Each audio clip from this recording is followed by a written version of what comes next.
Yes, y'all. So the girl done called the people. They tried to fight. They tried to fight. The girl didn't want to fight. So she went to get the stab, poke. The people did not like that. They called everybody, made a big old scene, called the police. Police did not arrest nobody. Nobody went to jail. But baby, they did wake up bright and early. They was calling the office. The police went up to the office, told everything that happened, and I got put out.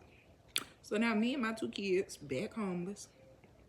I'm like, dang, I don't want to go to my mama. I think my mama was probably living in Pensacola Village, the one that was the worst at the time that I was telling y'all about, with no AC.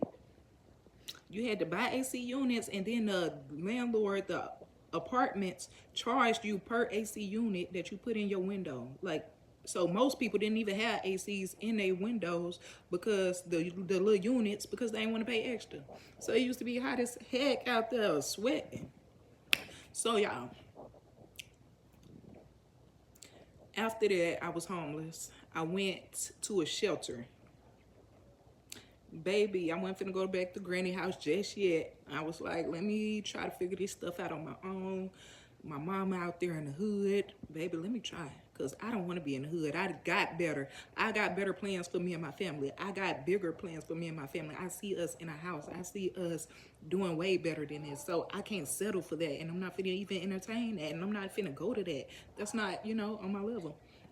So I went to a shelter. It was the most sad thing ever. It was depressing. I was lonely. I ended up meeting a friend, and she was into church. So then I started going to church with her. But y'all, it was so sad. We had to wake up at like 6 in the morning.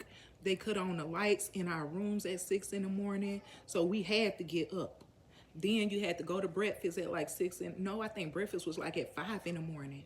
So if you missed breakfast, it was over with. You couldn't go back in there to get no breakfast. And then this was one of those shelters that fed the outside homeless people as well as the inside shelter people. So at like 5 o'clock in the morning or something like that, you had to be up, go in there, get your breakfast, stand in line, get your breakfast, and sit down.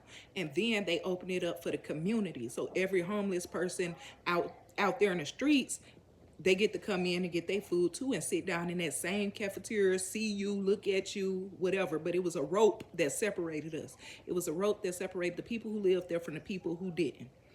So, it was sad. Every day, though, the girl who introduced me to church, I started going to church with her. She worked at Popeyes, and she